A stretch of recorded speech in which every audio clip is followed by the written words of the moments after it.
Build a resilient business model to supersize and grow your business. Sharon Horne-Ellstrom here. And today we're going to talk about the importance of the key elements of a resilient business model. And you can check and see, do you have these key elements built into how you're running your business, how you're operating, how you're setting it up, how you're structuring it now? And if not, I'll share 4 things that you want to make sure you implement as part of your business model to ensure that you are resilient. Well, what the heck is resilience? Resilience means no matter what's happening outside of you in your business, you will survive. A lot of this is an attitude, a mindset, and a belief and a decision that you will survive no matter what. I think we saw literally millions of examples of this during the COVID pandemic. The businesses that survived and those that actually went on to supersize and thrive were those that decided they were going to stay in business and they were going to figure it out. They were going to, no matter what was happening outside of them, figure out a way to keep moving forward, keep making progress, keep doing their business. And the businesses that sat and waited and said, okay, this is a good excuse for me to shut my doors, because guess what? There were millions of them too, because people weren't happy in the businesses that they were running, in the businesses and the way they had structured them. And they hadn't built in contingencies and resilience and risk management and the things that we need to incorporate to ensure that we do survive no matter what.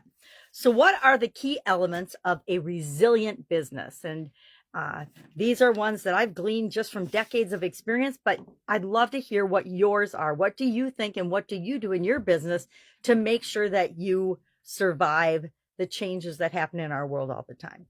The first one is diversification. We need to have multiple sources of raw materials. If you're in, and I've got an extensive manufacturing business background, so I think in terms of raw materials, suppliers, sources of the components that go into creating my business. If you're in the online world, it's different, but you still want to diversify in your products and services and offerings so that you can reach the people you want to reach, and and so that you have more to offer people, more solutions for them. Also, in terms of markets, we want to be diverse in our markets. And I know there's this push when you first get started, one niche, only serve one niche. And I know people that have struggled with the one niche thing for decades because what they want to share isn't specific to one specific niche. Now, it's just about getting started. It isn't about where you stay. But once you prove your system in one area, one group of people, one set of customers, then you can take that show on the road and you can share it with other people. And that works for most people, the vast majority of people. And that's why it's taught by gurus and marketers and coaches around the world. But then we want to diversify, right? After you figure it out, after you create your system, you want to diversify and offer it to other markets, other products, other services, other forms, other color shapes and sizes. It's why when we look in a catalog, all shirts are not in gray. They're in like 20 different colors. Have you ever shopped on Amazon and you get the thing with all the little circles and options and start clicking through those? You can get lost in that. So first thing we want to do is diversify. Secondly, we want to be agile and adaptable, meaning we need to be fast and flexible, right? If we aren't fast and flexible in our business, we're probably going to get eaten alive. Thirdly, and people will argue with this, but I will contend we need to be customer focused, customer centric. We need to always have our customers in mind, because if we don't, what are we in business for? If we're not adding value to a group of people and solving problems for a group of people, why does our business exist? And if you've got a good why, that's great, but we have to figure that out. We have to know that. We have to make that part of our mission and our vision and our principles and our purpose so we can all get aligned behind that, because that helps to make us more resilient too. If everyone in the organization is on the same page, and I guess we're going to talk about that down a couple, we are much more powerful and much more capable of solving problems and being resilient to whatever happens outside of us than if we're not aligned. We need to have robust risk management. We talked about risk management the other day and the components and what you need to have a risk management system. But a lot of that is contingency planning, right? You have to have some idea of what you're going to do and be proactive in different types of situations. Now, I am the first to admit that when the pandemic rolled around, I didn't have pandemic in any of my contingency plans for any of the businesses that I was involved in. Why? Because it was outside of my thought process, my vision of what was even possible or could happen. Now, we did have catastrophes and a lot of physical catastrophes in our plan, but we didn't have the government's going to shut down the world, or the world's going to shut down possibility. And so we needed to figure that one out. Guess what? It's now a part of every one of our contingency plans. What if there's an epidemic? What if there's a health thing? What if there's an asteroid that hits the planet? What if aliens take over? Heck, we're putting all kinds of crazy stuff in our contingency plans these days. And finally, we want to consider strategic partnerships and collaborations. When we collaborate with even our competition, guess what? Our competition does stuff better than we do to serve customers, and we do things better than they do. That's why we're both in business.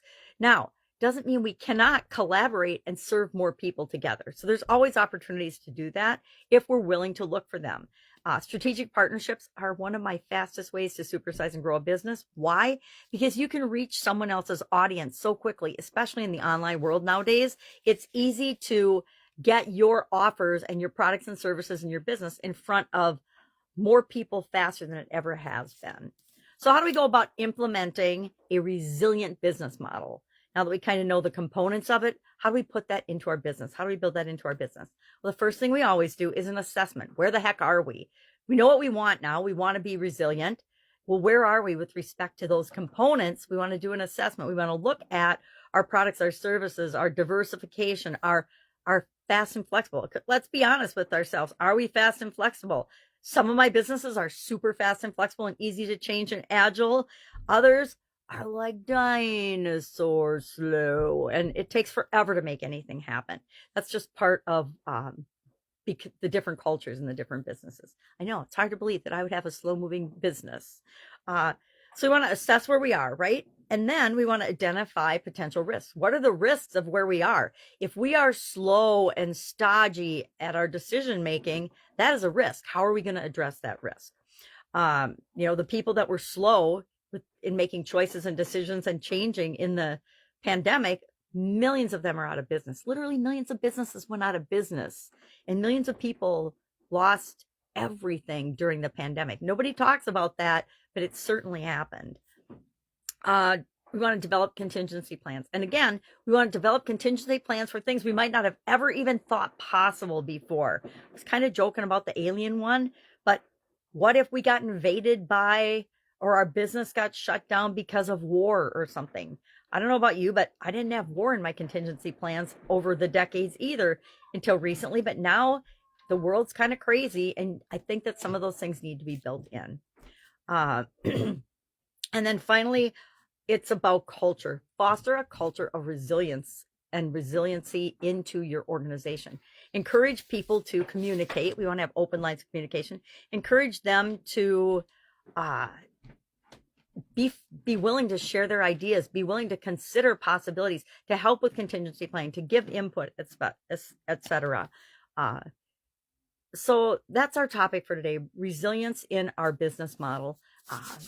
And I think that a lot of times when the economy is really good and things are cooking along and everything's sailing smoothly and we're growing really, really fast, some of these things like being resilient and building these things into our systems and processes, we forget about them until something outside of us happens and shuts us down.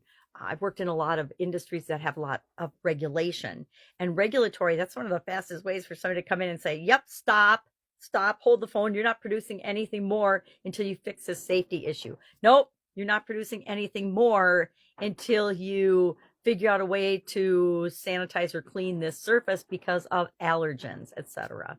All right. Love to know your experience with adding resiliency to your organization. Do you have a resilient culture? Share in the comments below so we can learn from one another. And I will be with you tomorrow with another topic to supersize and grow your business. Have an awesome day.